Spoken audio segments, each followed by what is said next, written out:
얘들아, 오늘은 좀 특별한 이야기를 해볼까 해.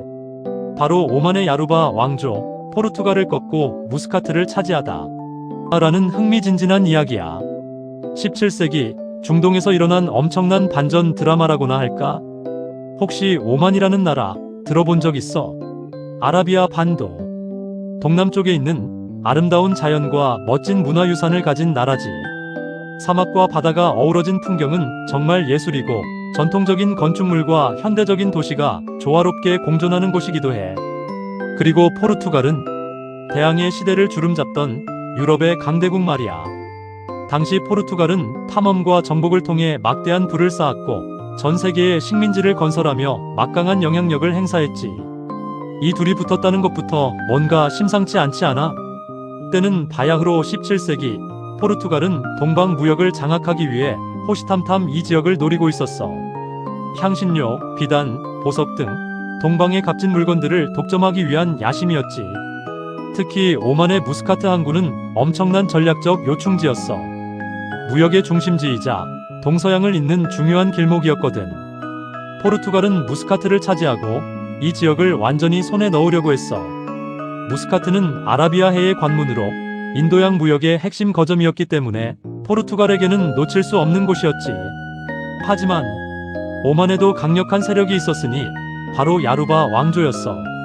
야루바 왕조는 포르투갈의 침략에 맞서 자신들의 땅과 자유를 지키기 위해 굳게 뭉쳤지. 마치 영화 300의 스파르타 군대처럼 용감하게 싸울 준비를 마쳤어. 야루바 왕조의 지도자들은 뛰어난 전략가였고, 백성들은 왕조를 굳게 믿고 따랐지. 오만의 전통적인 가치관과 종교적인 신념은 그들의 단결력을 더욱 강화했어. 자, 여기서 잠깐 포르투갈이 얼마나 강했는지 짚고 넘어가야 해. 당시 포르투갈은 강력한 해군력을 바탕으로 전 세계에 식민지를 건설하고 있었어. 배도 엄청 좋았고 최신식 무기를 갖춘 군인들로 무장했지. 포르투갈은 단순히 군사력만 강했던 게 아니야.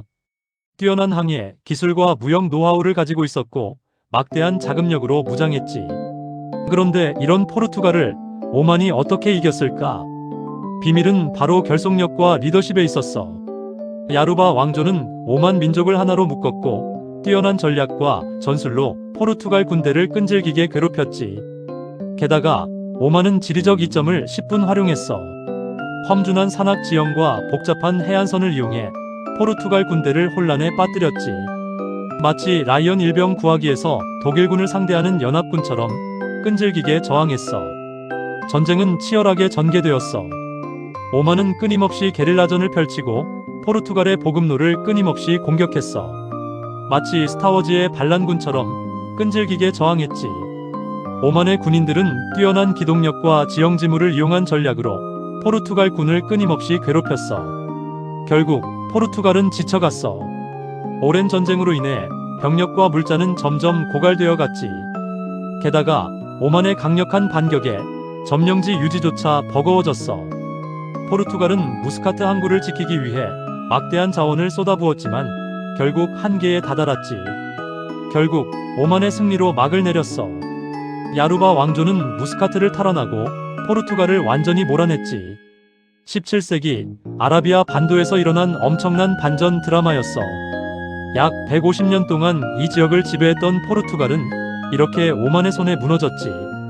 오만의 승리는 단순히 군사적인 승리를 넘어 역사적인 의미를 지니고 있어. 오만은 이 승리를 통해 자신들의 정체성을 더욱 확고히 했고, 독립적인 국가로서의 입지를 굳건히 다졌지. 자, 여기서 중요한 교훈 하나. 아무리 강한 적이라도 굳건한 결속력과 지혜로운 전략, 그리고 꺾이지 않는 용기만 있다면 결국 이길 수 있다는 거야. 오만의 야루바 왕조가 보여준 것처럼 말이야. 마치 다윗과 골리앗의 싸움처럼 약자가 강자를 이길 수 있다는 것을 증명한 셈이지. 이 사건은 단순히 전쟁의 승리를 넘어 오만의 정체성을 확립하는 중요한 계기가 되었어. 오만은 이 승리를 통해 자신들의 문화와 전통을 지켜냈고, 독립적인 국가로서의 입지를 굳건히 다졌지. 마치 반지의 제왕에서 절대 반지를 파괴한 호빗들처럼 작지만 강한 힘으로 세상을 바꾼 거야. 오만의 승리는 오만 국민들에게 자긍심과 자신감을 심어주었고, 그들의 문화와 전통을 더욱 발전시키는 원동력이 되었어. 오만의 승리는 당시 유럽 열강의 식민 지배에 맞서 싸우던 다른 국가들에게도 큰 영감을 주었어. 우리도 할 수 있다 라는 희망을 심어준 거지. 마치 독립만세를 외치는 독립운동가들처럼 전 세계에 울려 퍼지는 승리의 함성이었어. 이 사건은 약소국들이 강대국에 맞서 싸워 승리할 수 있다는 것을 보여주는 중요한 사례로 역사에 기록되었지. 그래서 오만의 야루바 왕조가 포르투갈을 이긴 이 이야기는 우리에게 많은 것을 시사해. 강대국에 맞서 자신들의 것을 지켜낸 용기, 굳건한 결속력, 그리고 지혜로운 전략의 중요성을 말이야. 그리고 역사는 결코 한 방향으로만 흐르지 않는다는 것을 보여주지. 예기치 않은 반전과 역전이 언제든지 일어날 수 있다는 것을 말이야. 17세기 오만과 포르투갈의 이야기는 우리에게 끊임없이 생각할 거리를 던져주는 흥미로운 역사적 사건이야. 오늘 이야기는 여기까지야. 어때? 좀 재밌었어?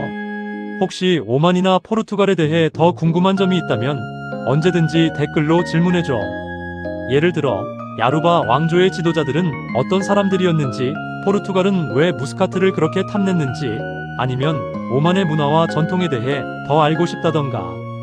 다음번에는 더 흥미로운 역사 이야기로 돌아올게. 그럼 안녕.